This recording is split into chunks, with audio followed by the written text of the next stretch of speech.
ಸ್ನೇಹಿತನ ಜೊತೆಗೆ ಪತ್ನಿ ಪರಾರಿಯಾಗಿದ್ದಾರೆ. ಇತ್ತ ಪತಿ ಠಾಣೆಯ ಮೆಟ್ಟಿಲೇರಿದ್ದಾರೆ.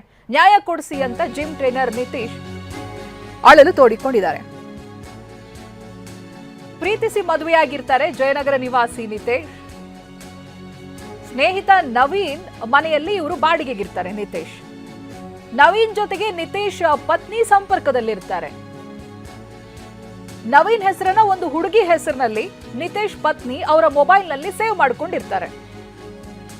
ದಿನ ಕರೆ ಮಾಡೋದು, ಚಾಟ್ ಎಲ್ಲ ಆಗ್ತಾ ಇತ್ತು. ವಿಷಯ ತಿಳಿದು ಪತ್ನಿಗೆ ನಿತೇಶ್ ಬುದ್ಧಿ ಹೇಳ್ತಾರೆ.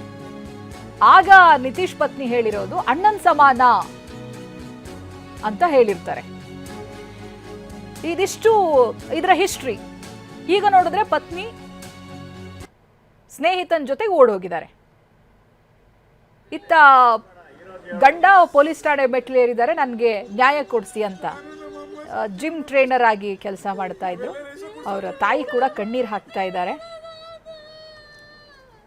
ಇತ್ತ ನಿತೀಶ್ ಜೊತೆಗೆ ಪತ್ನಿ ಇದ್ದಂತ ಫೋಟೋಸ್ಗಳನ್ನ ಗಮನಿಸ್ತಾ ಇದ್ರಿ. ಇವರೇನೆ ಸ್ನೇಹಿತನ ಜೊತೆಗೆ ಬಟ್ಟೆ ಪಾಕ್ ಮಾಡ್ಕೊಂಡು ಹೋಗಿದ್ದಾರೆ. ಏನಾಗಿತ್ತು, 3 ದಿನದ ಹಿಂದೆ ನಿತೀಶ್ ಪತ್ನಿ ಬಟ್ಟೆಯನ್ನ ಪಾಕ್ ಮಾಡಿರ್ತಾರೆ. ನಿನ್ನೆ ಕೆಲಸಕ್ಕೆ ಅಂತ ಹೇಳಿ ಹೋಗಿರ್ತಾರೆ. ಆನಂತರ ಹೊಟ್ಟೆ ನೋವು ಅಂತ ಹೇಳಿ ರಜಾ ಪಡೆದಿರ್ತಾರೆ ನಿತೀಶ್ ಪತ್ನಿ. ಸಂಜೆ ಪತ್ನಿಯನ್ನ ಪಿಕಪ್ ಮಾಡೋದಕ್ಕೆ ಅಂತ ನಿತೀಶ್ ಹೋಗಿದ್ದಾರೆ. ಆಗ ಸ್ನೇಹಿತ ನವೀನ್ ಜೊತೆಗೆ ಪತ್ನಿ ಪರಾರಿ ಆಗಿದ್ರು. ಜಯನಗರ ಪೊಲೀಸ್ ಠಾಣೆಯಲ್ಲಿ ಇದೀಗ ಪ್ರಕರಣ ದಾಖಲಾಗಿದೆ. ಪತ್ನಿ ಮತ್ತೆ ಸ್ನೇಹಿತ ನವೀನ್ ಇಬ್ಬರನ್ನ ಕೂಡ ಪೊಲೀಸರು ಠಾಣೆಗೆ ಕರ್ಕೊಂಡ್ ಬಂದಿದ್ದಾರೆ. ಆಗ ಪತ್ನಿ ಗಂಡನ ಜೊತೆಗೆ ಹೋಗೋದಕ್ಕೆ ಒಪ್ಪಿಲ್ಲ, ಹಠ ಮಾಡ್ತಿದ್ದಾಳೆ. ಪಿಜಿಗೆ ಹೋಗಿ ಸೇರ್ತೀನಿ ಅಂತ ಹೇಳ್ತಾ ಇದ್ದಾಳೆ ನಿತೀಶ್ ಪತ್ನಿ. ಈಗಲೂ ಪೊಲೀಸರು ಮನವೊಲಿಕೆ ಮಾಡ್ತಾ ಇದ್ದಾರೆ. ಆ ಮನವೊಲಿಕೆ ಕಾರ್ಯ ಮುಂದುವರಿತಾ ಇದೆ. ನೋಡಿ, ಸ್ನೇಹಿತನ ಮನೇಲಿ ಬಾಡಿಗೆಗಿದ್ದಿದ್ದು, ಚಾಟಿಂಗ್ ಕಾಲಿಂಗ್ ಎಲ್ಲ ಆಗ್ತಾ ಇತ್ತು. ಬಟ್ ಆರಂಭದಲ್ಲಿ ಗೊತ್ತಾಗಿರಲಿಲ್ಲ. ಯಾಕೆಂದ್ರೆ ಹೆಸರನ್ನ ಹುಡುಗಿ ಹೆಸರಿನಲ್ಲಿ ಸೇವ್ ಮಾಡ್ಕೊಂಡಿರ್ತಾರೆ. ಅದು ಗೊತ್ತಾದಾಗ ಬುದ್ಧಿ ಹೇಳಿದ್ದಾರೆ. ಬಟ್ ಅದು ಯಾವುದಕ್ಕೂ ಕೂಡ ಸೊಪ್ಪು ಹಾಕಿಲ್ಲ ಪತ್ನಿ. ಇದೀಗ ಪತಿ ನಿತೀಶ್ ಮತ್ತೆ ಅವರ ತಾಯಿ ಮಾತನಾಡಿದ್ದಾರೆ. ಬನ್ನಿ ನೋಡೋಣ. ನಾವ್ ಏನ್ ಮಾಡ್ಬೇಕಲ್ಲ ಸರ್, ಅರೇಂಜ್ ಮ್ಯಾರೇಜ್ ಆಗಿದೆ ತಪ್ಪ. ನಾವು ಆ ತರ ಮಾಡಿದ್ರೆ ನಿಯತ್ತಾಗಿರೋದು ಬದುಕೇ ಇಲ್ಲ ಸರ್. ನಮ್ಮಂತ ಗಂಡ್ಮಕ್ಳಿಗೆ ಗಂಡ್ಮಕ್ಳಾಗಿ ಹುಟ್ಟಿರೋದೇ ತಪ್ಪ. ನಾವು ಹೆಣ್ಣು ನೋಡಿ ಮದುವೆ ಆಗಿದೆ ತಪ್ಪ ಸರ್. ನಾವ್ ಏನ್ ಮಾಡ್ಬೇಕಲ್ಲ? ಈಗ ನಾವ್ ಯಾರ ಹತ್ರ ಹೋಗ್ಬೇಕು ನ್ಯಾಯ ಕೇಳಿ? ಅವನು 4 ವರ್ಷದಿಂದ ಪರಿಚಯ ಸರ್. ಈಗ ಫ್ರೆಂಡ್ ಅಂತ ನಂಬ್ತೀವಿ ಸರ್. ಈಗ ಅವನು ಫ್ರೆಂಡ್ ಬಂದಿದ್ದಾನೆ ಸರ್ ಜೊತೆಗೆ. ಅವನೇ ಪರಿಚಯ ಇಲ್ಲ ಸರ್. ನಾನೇ ಕರ್ಕೊಂಬಂದಿದ್ದೆ ಅವ್ರ ಮನೆ ಬಾಡಿಗೆಗೆ. ನಾನು ಕರ್ಕೊಂಬಂದು ಹಿಡ್ಕೊಂಡಿದ್ದು. ಅವ್ನು ಯಾವತ್ತೂ ಮಾತಾಡಿದಿಲ್ಲ. ತಂಗಿ ಅಂತಾನೆ ಮಾತಾಡೋನು. ರಾಖಿ ಎಲ್ಲ ಕಟ್ಟಿದ್ದಾನೆ. ಆ ಥರ ಇದ್ಮೇಲೆ ನನಗೆ ಅನುಮಾನ ಬಂದಿದ್ದಿಲ್ಲ. ಏನೋ ಬಿಡು, ತಂಗಿ ಥರ ನೋಡ್ತಾನಲ್ಲ ಅಂತ ಹೇಳಿದೆ. ಯಾಕೆಂದ್ರೆ ಅವ್ನ ಮನೆ ಅಕ್ಕ ತಂಗಿ ಇರ್ತಾರಲ್ಲ ಸರ್ ಇದ್ರಲ್ಲಿ. ಅದಕ್ಕೋಸ್ಕರ ಆ ದೃಷ್ಟಿ ನೋಡಿದೆ ನಾನು.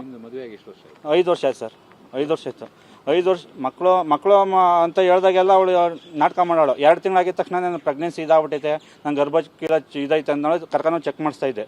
ಬರೀ ನಾಟಕ ಮಾಡೋಳು. ಈ ನಾಟಕ ಮಾಡಿ ಮೊನ್ನೆ ಸಿಗೆ ಬಿದ್ದುಬಿಡ್ಲು ಸರ್. ಮನೆ ಸಿಗೆ ಬಿದ್ದಾಗ ನಾನು ಕಾಲೇಜ್ ತಗ್ಸಿ ಅವ್ನ ಮೇಲೆ ಕಂಪ್ಲೇಂಟ್ ಕೊಡ್ತೀನಿ ಅಂತ ಹೇಳಿದ ತಕ್ಷಣ ನಾಟಕ ಮಾಡ್ಕೊಂತ ಮಕ್ಕನಿಲ್ಲ ಮನೆಗೆ. ತಲೆ ಸುತ್ತು ಅಂತ ನಾನು ಕೆಲಸ ಮಾಡ್ಬಿಟ್ಟು ಬಂದಿದ್ದೆ. ನೈಟ್ ಬಾಡಿಗಾರ್ಡ್ ಕೆಲಸಕ್ಕೆ ಹೋಗ್ಬಿಟ್ಟು ಬಂದು ಮಲಗಿದ್ದೆ. ಮಲಗ್ದಾಗ ನೋಡಿದಾಗ ಆಮೇಲೆ ಎದ್ದು ನೋಡ್ತೀನಿ, ಕೆಲಸಕ್ಕೆ ಬಿಟ್ಟು ಬಂದು ಮಲಗಿದ್ದೆ. ಆಮೇಲೆ ಚೆಕ್ ಮಾಡಿ 2,000 ಕಳಿಸಿದ್ಲು. ಆಮೇಲೆ ಅವ್ರ ತಮ್ಮ ಫೋನ್ ಮಾಡ್ಬಿಟ್ಟು 1,000 ಕಳಿಸಿದಾಳೆ ಅವ್ರು ಕೆಲಸ ಮಾಡೋನಿಗೆ. ಆಮೇಲೆ ಅಲ್ಲಿ ಹೋಗ್ಬಿಟ್ಟು ಅವನಿಗೆ 3,000 ಕಳಿಸ್ಬಿಟ್ಟು ಹೋಗಿದ್ದಾಳೆ. ಹೋಗ್ಬಿಟ್ಟು ನಿನ್ನೆ ಬಂದಿದ್ದಾಳೆ. ಸೊಸೆ ಮದುವೆ ಆಗಿದ್ದಾಳೆ. ನನ್ನ ಮಗ ರಾಜ್ಕುಮಾರ್ ಅದಾನೆ. ನನ್ನ ಸೊಸೆ ಬಂಗಾರ ಆಗಿದ್ದಾಳೆ. ಬೆಂಗಳೂರ ಜೀವನ ಮಾಡ್ತಾನೆ ನನ್ನ ಮಗ ಅಂತ ಹೇಳ್ತಿದ್ದೆ ಸ್ವಾಮಿ.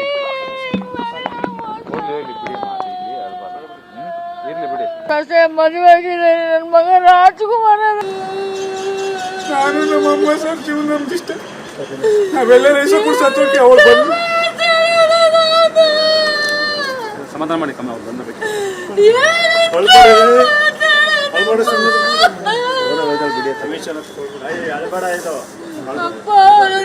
ಸಮಾಧಾನ ಮಾಡ್ಕೊಳ್ಳಿ. ನೋಡಿ, ಒಂದ್ ಕಡೆ ತಾಯಿ ಹಾಗೆ ಗಂಡ ಕಣ್ಣೀರ್ ಹಾಕ್ತಾ ಇದ್ದಾರೆ. ಪೊಲೀಸರು ಮನವೊಲಿಸೋ ಪ್ರಯತ್ನ ಮಾಡ್ತಾ ಇದ್ದಾರೆ, ಕುಟುಂಬ ಒಂದಾಗ್ಲಿ ಅಂತ ಹೇಳಿ. ಬಟ್ ಹೆಂಡತಿ ಮಾತ್ರ ಕೇಳ್ತಾ ಇಲ್ಲ. ಯಾವುದೇ ಕಾರಣಕ್ಕೂ ನಾನು ಹೋಗಲ್ಲ ಅಂತ ಹೇಳ್ತಿದ್ದಾರೆ. ಪಿಜಿನಲ್ಲಿ ಇರ್ತೀನಿ ಅಂತ ಹಠ ಹಿಡಿತಾ ಇದ್ದಾರೆ. ಗಂಡ ನೋಡಿದ್ರೆ ಅರೇಂಜ್ ಮ್ಯಾರೇಜು ನೋಡಿ, ಮದುವೆ ಆದರೆ ನೋಡಿ ಗಂಡು ಮಕ್ಕಳ ಪಾಡು ಹೀಗಾಗಿದೆ ಅಂತ ತಮ್ಮ ನೋವು ಹೇಳ್ಕೊಳ್ತಾ ಇದ್ದಾರೆ. ಪ್ರತಿನಿಧಿ ಪ್ರಜ್ವಲ್ ಇದಕ್ಕೆಲ್ಲ ಸಂಬಂಧಪಟ್ಟಂಗೆ ಮಾಹಿತಿಯನ್ನ ಕೊಡ್ತಾರೆ. ಪ್ರಜ್ವಲ್, ಆಗಿದ್ದಾಯ್ತು, ಈಗೇನಾದ್ರೂ ಪೊಲೀಸರು ಮನವೊಲಿಸಿ ಪತ್ನಿಯನ್ನ ಮತ್ತೆ ಗಂಡನನ್ನ ಜೊತೆ ಮಾಡೋ ಏನಾದ್ರೂ ಲಕ್ಷಣಗಳು ಕಾಣಿಸ್ತಾ ಇದೆಯಾ ಪ್ರಜ್ವಲ್? ಚೈತ್ರ, ಇಲ್ಲಿ ಇವರು ಕಳೆದ ಕೆಲವು ವರ್ಷಗಳಿಂದ ಅರೇಂಜ್ ಮ್ಯಾರೇಜ್ ಆಗಿರ್ತಾರೆ. ನಿತೇಶ್ ಮತ್ತೆ ಓರ್ವ ಯುವತಿ ಅರೇಂಜ್ ಮ್ಯಾರೇಜ್, ಆ ಯುವತಿಗೆ 23 ವರ್ಷ. ಅರೇಂಜ್ ಮ್ಯಾರೇಜ್ ಆದಮೇಲೆ ಆತನ ಸ್ನೇಹಿತನ ಮನೇಲಿ ಇವರೆಲ್ಲ ವಾಸ ಮಾಡ್ತಿರ್ತಾರೆ, ಅಂದರೆ ಬಾಡಿಗೆಗೆ ವಾಸ ಮಾಡ್ತಿರ್ತಾರೆ. ಆದರೆ ಅದೇ ಸ್ನೇಹಿತ ತನ್ನ ಹೆಂಡತಿಯನ್ನು ಪ್ರೀತಿ ಹೆಸರಲ್ಲಿ ಕರ್ಕೊಂಡು ಹೋಗಿದ್ದಾನೆ. ಈಗ ನನ್ನ ಹೆಂಡತಿನೂ ನನ್ನ ಜೊತೆ ಬದುಕಲಿಕ್ಕೆ ಬರ್ತಿಲ್ಲ ಅಂತೇಳಿ ಈತ ಆರೋಪ ಮಾಡ್ತಿದ್ದಾನೆ. ಪ್ರಮುಖವಾಗಿ ಕಳೆದ ಒಂದು 3-4 ದಿನದ ಹಿಂದೆ ಈಕೆ ಮನೆ ಬಿಟ್ಟು ಹೋದಂಥ ಸಂದರ್ಭದಲ್ಲಿ ಜಯನಗರ ಪೊಲೀಸ್ ಠಾಣೆಗೆ ಒಂದು ಮಿಸ್ಸಿಂಗ್ ಕಂಪ್ಲೇಂಟನ್ನು ಕೊಡ್ತಾನೆ, ಪತ್ನಿ ಕಾಣಿಸ್ತಿಲ್ಲ ಅಂತ. ಪೊಲೀಸರು ಆಕೆಯನ್ನು ಕರೆದು ಆಕೆಯನ್ನು ಪತ್ತೆ ಮಾಡಿ ಆಮೇಲೆ ಕರ್ಕೊಂಡ್ಬಂದು ವಿಚಾರಣೆಯನ್ನು ಮಾಡ್ತಾರೆ. ವಿಚಾರಣೆಯನ್ನು ಮಾಡಿದಂಥ ಸಂದರ್ಭದಲ್ಲಿ ಆಕೆ ನನಗೆ ಇವನ ಜೊತೆ ಬದುಕಲಿಕ್ಕೆ ಇಷ್ಟ ಇಲ್ಲ, ಹೀಗಾಗಿ ನಾನು ಇವನ ಜೊತೆ ಬದುಕಲ್ಲ ಅನ್ನೋದನ್ನು ಹೇಳ್ತಾಳೆ. ಅದು ಅವಳ ವೈಯಕ್ತಿಕ ತೀರ್ಮಾನ ಮತ್ತು ವೈಯಕ್ತಿಕ ನಿರ್ಧಾರ ಆಗುತ್ತೆ. ಮತ್ತು ಪೊಲೀಸರು ಒಂದು ಹಂತಕ್ಕೆ ಪ್ರಯತ್ನವನ್ನು ಪಟ್ಟಿದ್ದಾರೆ, ಸಂಸಾರವನ್ನು ಹಾಳು ಮಾಡ್ಕೊಳ್ಬೇಡಿ, ಚೆನ್ನಾಗಿದ್ದೀರಾ, ಸಣ್ಣ ಪುಟ್ಟ ತಪ್ಪುಗಳಾಗಿರುತ್ತೆ, ಒಟ್ಟಿಗೆ ಬದುಕೊಂಡು ಹೋಗಿ ಅಂತ ಹೇಳಿ ಜಯನಗರ ಪೊಲೀಸರು ಒಂದು ಹಂತಕ್ಕೆ ಪ್ರಯತ್ನ ಪಡ್ತಾರೆ. ಆದರೆ ಆಕೆ ಮಾತ್ರ ಜೊತೆಗೆ ಬದುಕಲಿಕ್ಕೆ ಇಷ್ಟ ಇಲ್ಲ, ಅದು ಆಕೆಯ ವೈಯಕ್ತಿಕ ನಿರ್ಧಾರ. ಆದರೆ ಈತ ಮಾತ್ರ ನನಗೆ ಪತ್ನಿ ಬೇಕು ಅಂತ ಹೇಳಿ ಕಣ್ಣೀರು ಹಾಕೊಂಡು ಪೊಲೀಸರ ಮುಂದೆ ಮನವಿಯನ್ನು ಮಾಡ್ಕೊಂಡಿದ್ದಾನೆ.